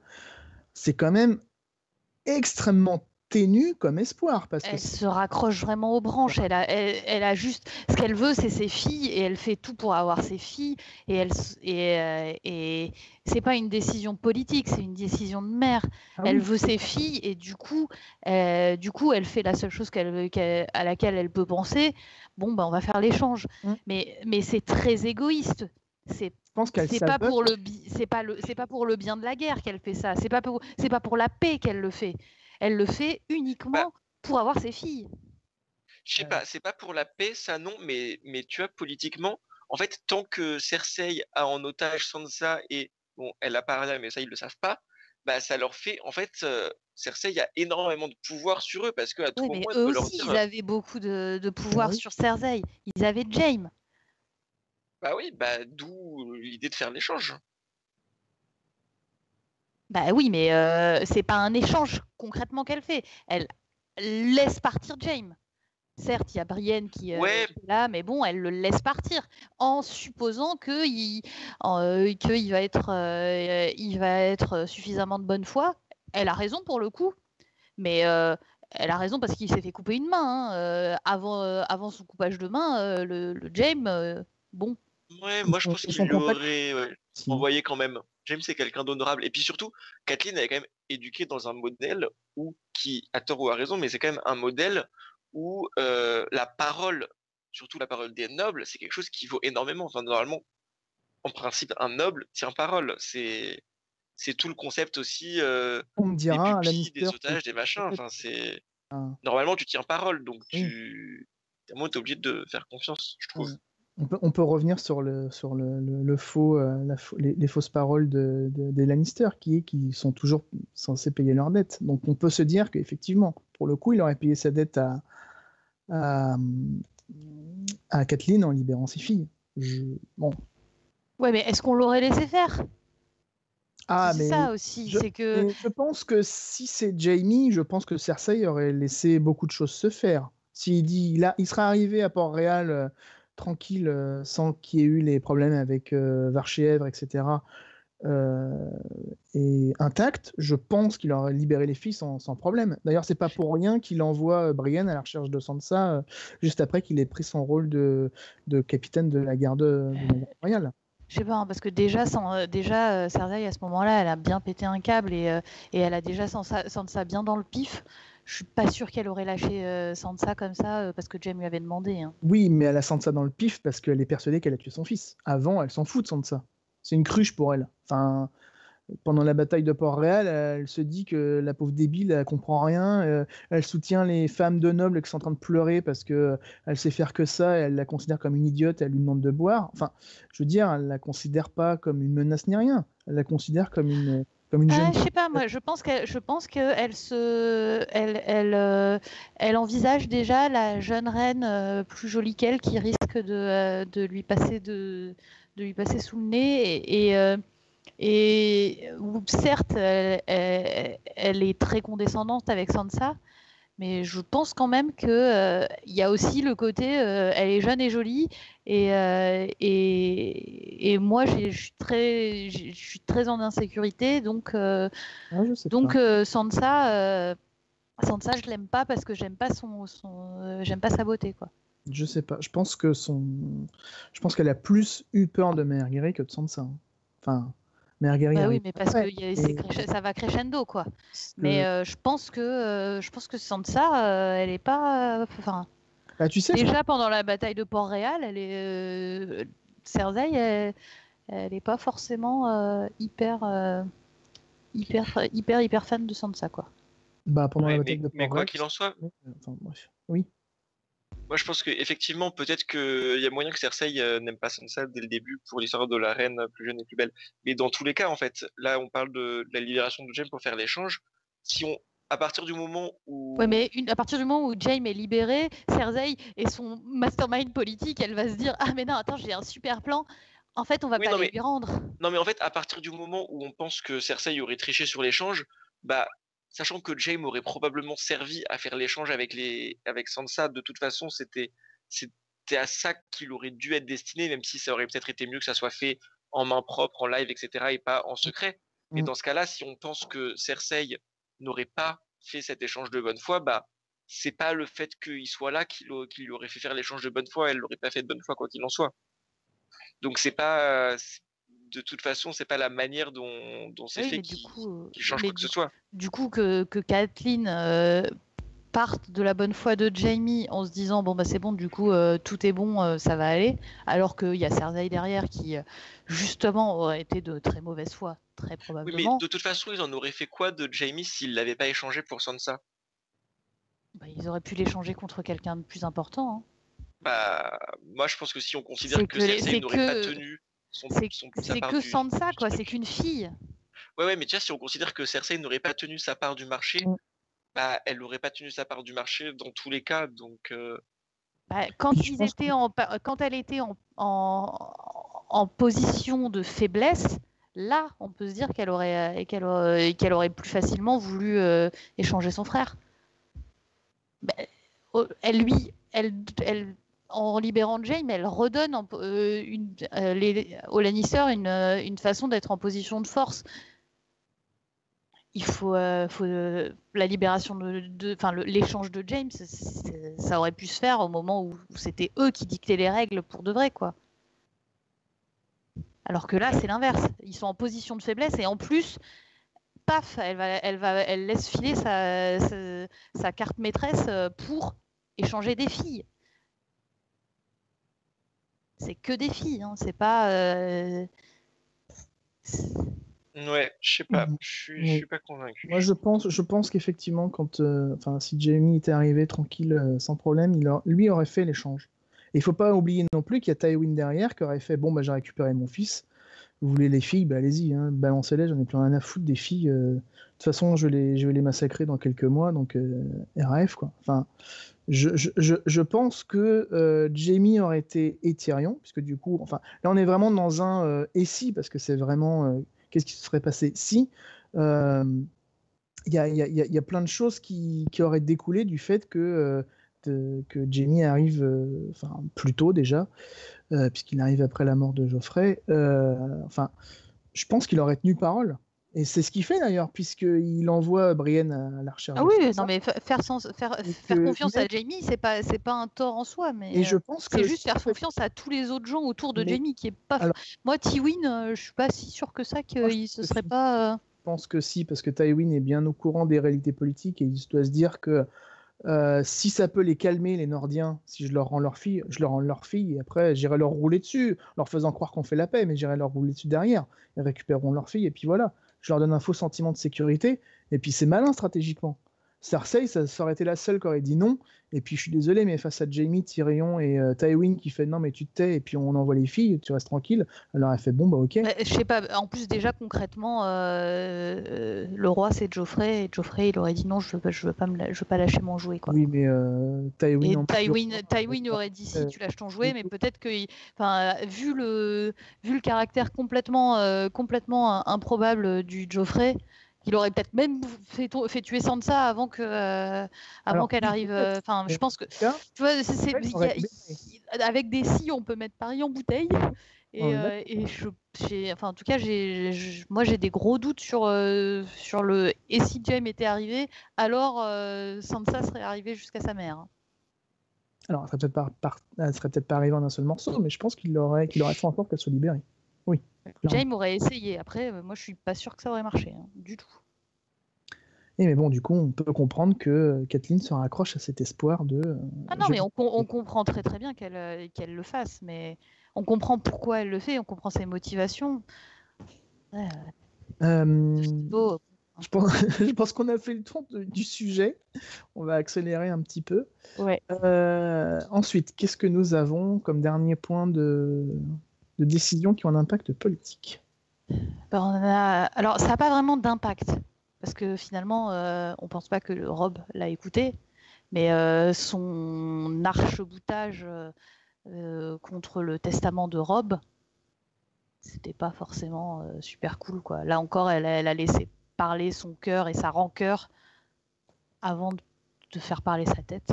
Donc, parce qu'on récapitule l'histoire du testament, en gros, c'est Robb veut, a priori, de ce qu'on devine, Robb veut nommer Jon son héritier et Catelyn est contre. Est contre, oui. En gros, qui est-ce qu'elle voudrait, Catelyn? Alors là, dans mon Sansa. souvenir, c'est Sansa. Même si elle est pas mariée, je crois, à ce moment-là, ou je sais plus. Si, elle est mariée à Tyrion. Elle est mariée à Tyrion, oui, et du coup, ça donnerait la Winterfell à Tyrion, enfin, au Lannister, par extension. Mais bon, elle ne veut pas donner à Jon parce qu'elle ne veut pas que ses fils, à lui, puissent revendiquer Winterfell, puisque ce n'est qu'un bâtard. Enfin bon, bref. Ce qui se comprend, en fait, oui, parce que c'est vrai que d'un point de vue totalement... de la façon dont tu as été éduqué, et puis même de la façon dont ça fonctionne, l'héritier derrière Robb, ça devrait pas être Jon, quoi.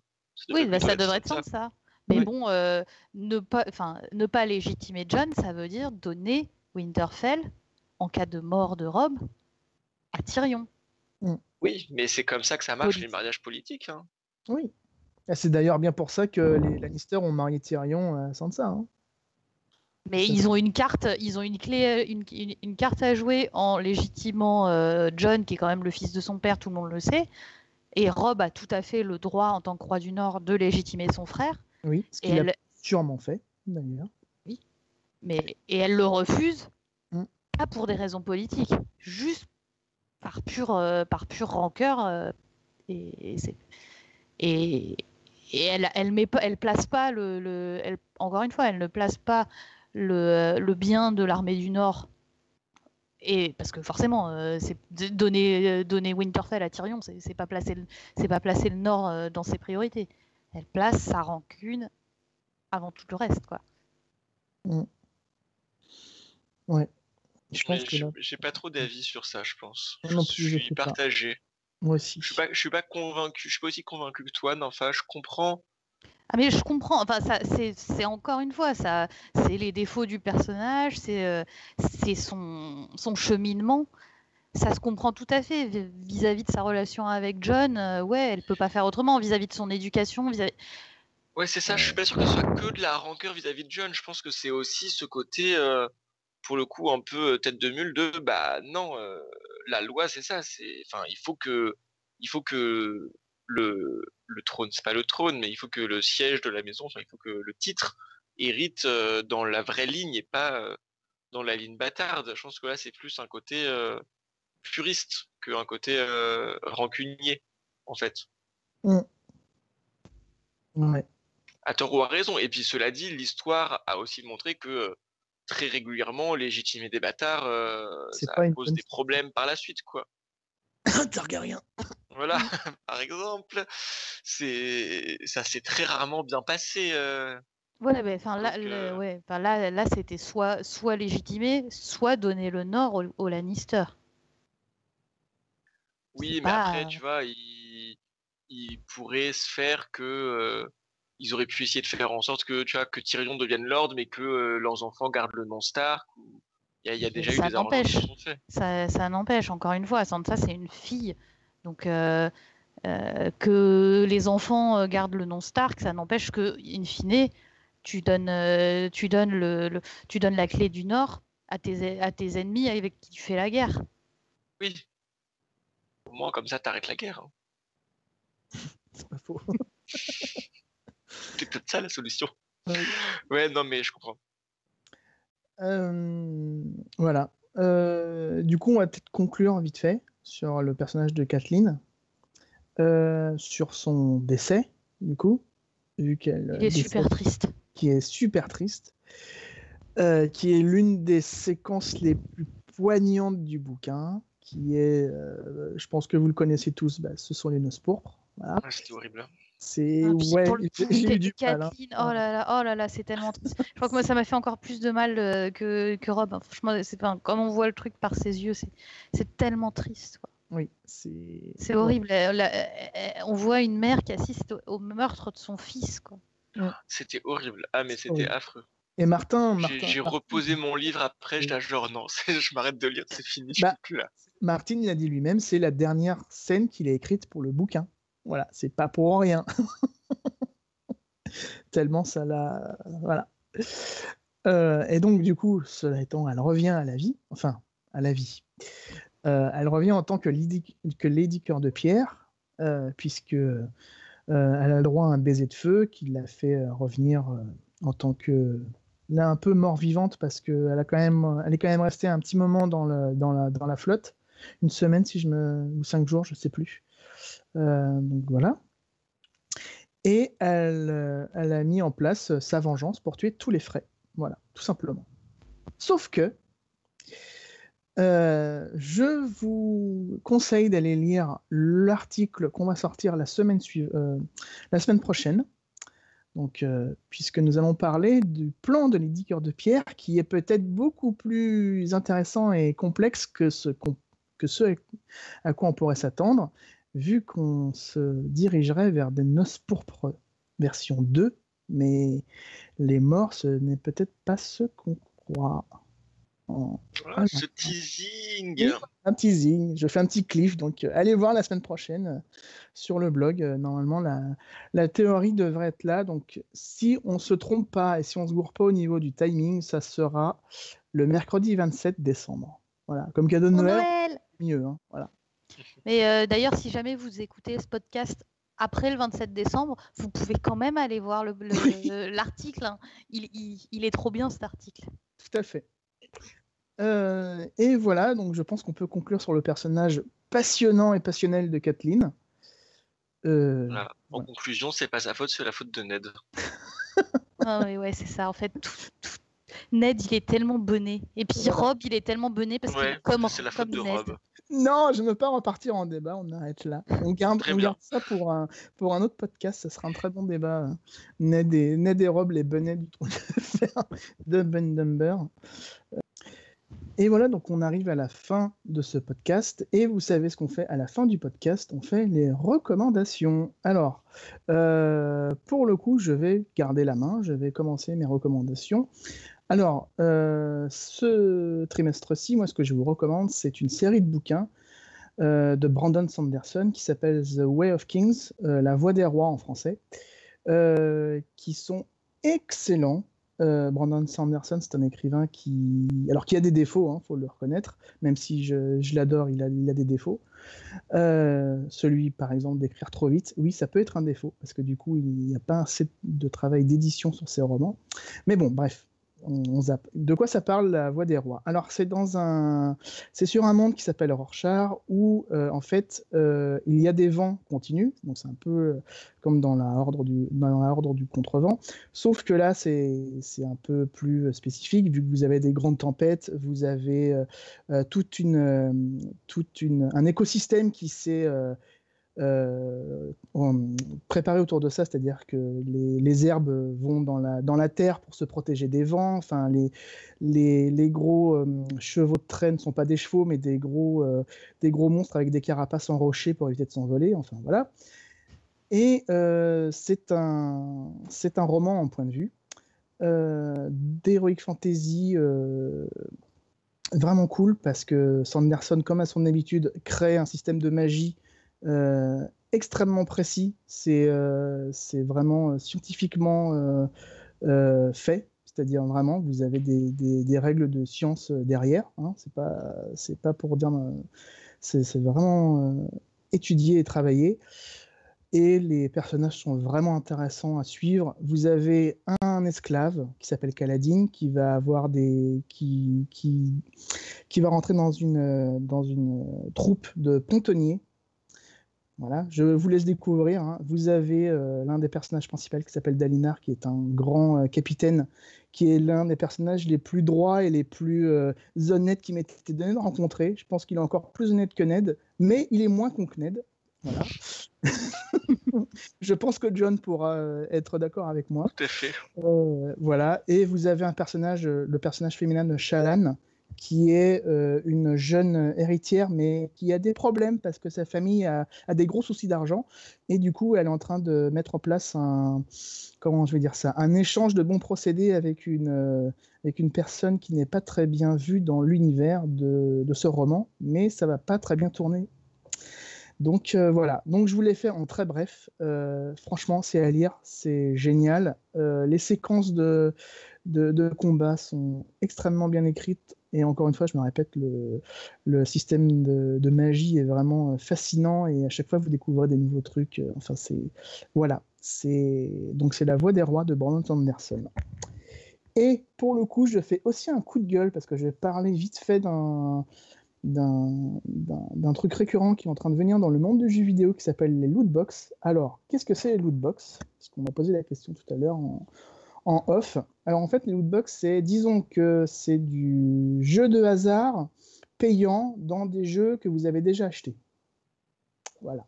Donc on va dire, comment je vais vous expliquer ça ? Disons que vous allez avoir un jeu qui s'appelle genre Star Wars Battlefront 2, où vous pouvez acheter des choses qui vous donnent des avantages sur les autres, parce que voilà. Sauf que Lootbox, vous achetez cette boîte, mais vous ne savez pas ce qu'il y a dedans. C'est du hasard. Donc ça peut très bien être un truc en plus qui vous donne un avantage sur les gens qui n'ont pas payé. Donc en plus, c'est complètement déséquilibré parce que les gens qui ne veulent pas acheter ce genre de choses sont eus, vu qu'ils ne vont pas débourser de l'argent. Donc c'est un peu vous payez pour gagner. Et en plus, quand vous payez, vous ne savez pas ce que vous payez, puisque c'est du hasard. Donc voilà, on a juste mis en place un système de jeu de hasard dans du jeu vidéo, alors qu'il n'avait pas besoin de ça. Voilà, donc c'est de la merde. Et là, pour le coup, si vous pouvez éviter d'acheter Star Wars Battlefront 2, je vous le conseille. Voilà. Mais c'est un grand fan de Star Wars qui vous le dit. Hein. Voilà. Et c'est un système qui est en train de se démocratiser dans le monde du jeu vidéo, et c'est un système nul à chier. Voilà. Je tenais à le dire parce que ça m'énerve. Je vois plein de gens qui sont en train de s'extasier devant Star Wars Battlefront 2 ou devant d'autres jeux qui proposent ce système. Et ça m'agace parce que c'est encore une fois une manière un peu cheval de Troie d'introduire des choses dans le système des jeux vidéo qui n'a pas besoin de ça, qui a déjà plein de problèmes avec ce qu'on appelle les DLC, donc les add-ons téléchargeables, donc vous payez pour avoir des jeux complets en fait. Donc ça déjà c'était un peu du foutage de gueule, et là maintenant on rajoute une couche. Ça m'énerve. Voilà, on rajoute une couche en vous mettant maintenant du jeu de hasard dans des jeux pas finis. Donc voilà, Geoff il est pas content et il peut pas dire. Voilà, j'ai fini ma reco. Oui, juste je voulais réagir sur je suis d'accord sur toi sur le coup de gueule. Moi j'ai horreur de ça, de devoir payer dans un jeu que j'ai déjà payé. Je trouve ça abusé. Non, mais même sur un jeu que j'ai pas payé, hein, moi personnellement, même les apps gratuites, ils me demandent de payer, ça m'énerve, hein, c'est tout. Hein. Oui, mais tu vois, quand tu achètes un jeu, parce qu'une app gratuite qui te fait de la pub pour les trucs, tu dis ok, non, je le fais pas, mais quand tu achètes un jeu, typiquement Mario Kart, et qu'on te dit oui, il y a encore d'autres courses, mais il faut que tu repayes, t'es là, bah non, j'ai payé mon jeu déjà. C'est abusé. Ça suffit. Bref, mais par contre, The Way of Kings de Sanderson, j'appuie la recommandation de Geoffrey, j'ai adoré aussi.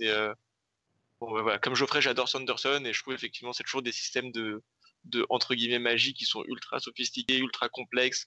On a toujours envie d'en savoir plus. En fait, c'est très frustrant tellement c'est riche parce que on n'en sait jamais assez. En fait, voilà. J'ai beaucoup aimé aussi.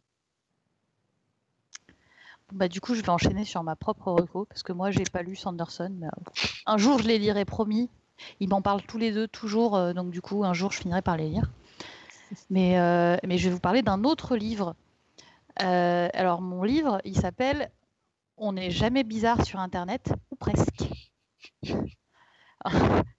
Ouais, déjà le titre, c'est vachement parlant. En fait, c'est l'autobiographie de Félicia Day. Félicia Day, c'est la reine des geeks, si on veut. C'est une fille qui est scénariste de plein de vidéos sur le web qu'elle a produit, qu'elle a réalisé, tout ça. Notamment, c'est elle qui a fait The Guild, qui est une web série autour de gamers qui sont addicts à WoW. Sinon, elle est super copine avec Joss Whedon, et moi, comme j'adore Joss Whedon, voilà. C'est un peu, elle joue toujours elle joue dans pas mal de séries un peu geek, genre elle a joué dans Buffy, elle a joué dans Supernatural. Elle a joué aussi dans Dr. Horrible's Sing-Along Blog, qui est vachement drôle. Bon, bref, elle a fait plein de trucs de geek.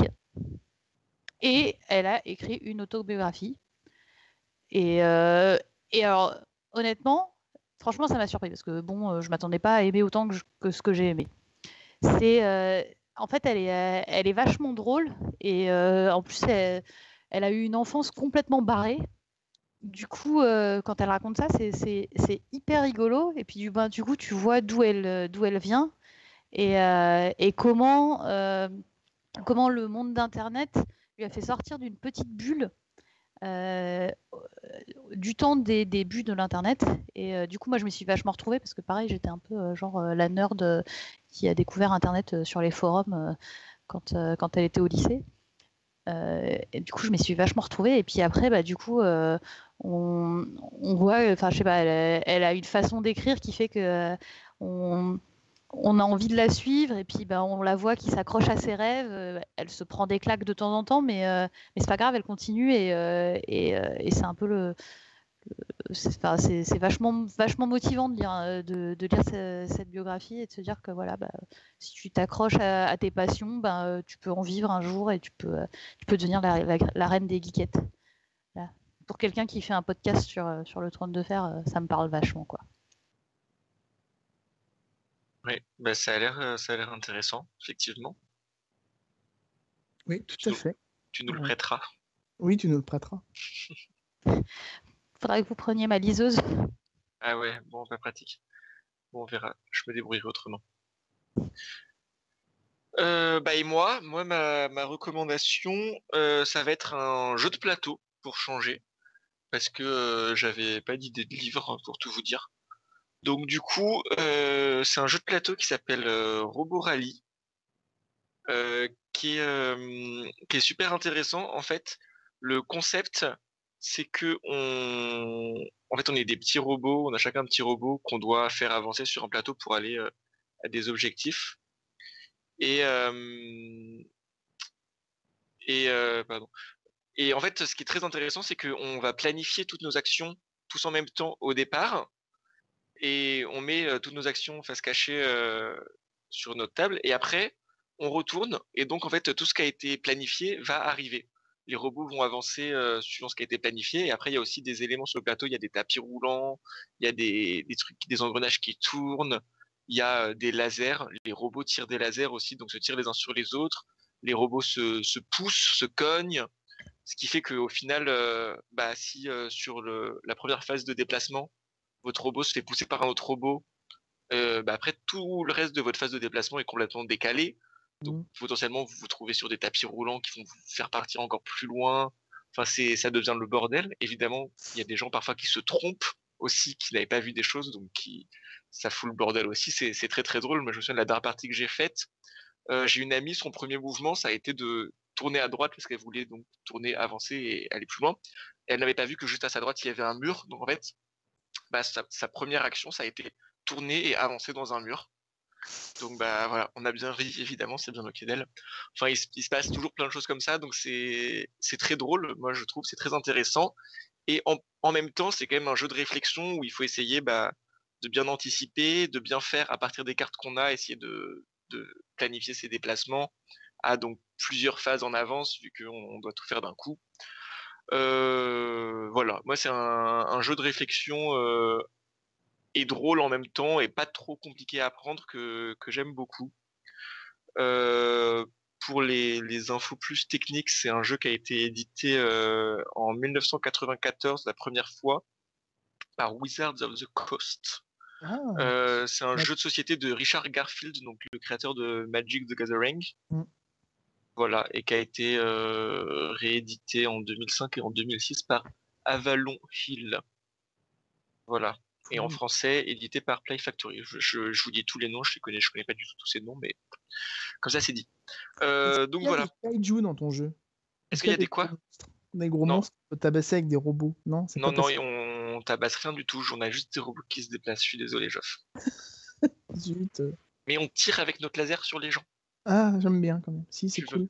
On fait pas exprès, mais voilà. Donc un jeu que je recommande. Et aussi, je voulais vous parler, alors plus de façon plus légère, parce qu'il y a quelque chose qui m'a fait penser tout à l'heure. Je sais déjà plus quoi, mais c'est pas grave.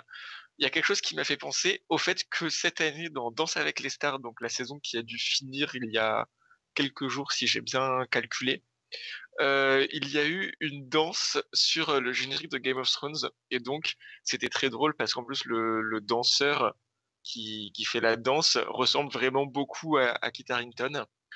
Donc voilà, c'était très drôle, et donc il incarnait Jon Snow dans leur danse sur le générique de Game of Thrones, donc le tout, blablabla, et voilà, et sa danseuse était coiffée comme Daenerys, donc de façon très stylée. Voilà. Donc c'était drôle, ça m'a fait beaucoup rire, donc je voulais partager ça avec vous. Si vous voulez aller voir, je pense que ça se trouve. Voilà. Et c'est tout. Bon bah cool. Je pense qu'on peut s'arrêter là pour aujourd'hui. J'espère qu'on n'a pas été trop long. Que comme d'habitude, si vous avez des commentaires ou des réflexions à faire, vous n'hésitez pas à nous envoyer un message sur le Facebook ou sur le YouTube. On vous répondra toujours. Et on se dit à la prochaine, c'est-à-dire au printemps, en espérant qu'il fasse beau et chaud. Enfin, en tout cas, en espérant que les oiseaux reviennent et que le soleil revienne briller aussi. Et puis voilà, on vous fait des bisous. Et passez un joyeux hiver. Oui. Et puis, et puis bonne joyeux Noël. Joyeuses fêtes, tout ça. Oui, c'est vrai. Aucun respect. Notre Geoff, là, il était déjà parti se coucher. Oui, bonne fête à tous. J'espère que vous allez passer de bonnes fêtes de fin d'année. Et que 2018, on a tout, quoi. Enfin, ou au moins Fire and Blood. C'est ça, la prochaine fois qu'on se voit, c'est pour hurler ensemble sur l'arrivée de tout. C'est ça. On y croit. On croise les doigts et puis voilà. Des bisous tout le monde. Ciao. Merci. Merci, au revoir.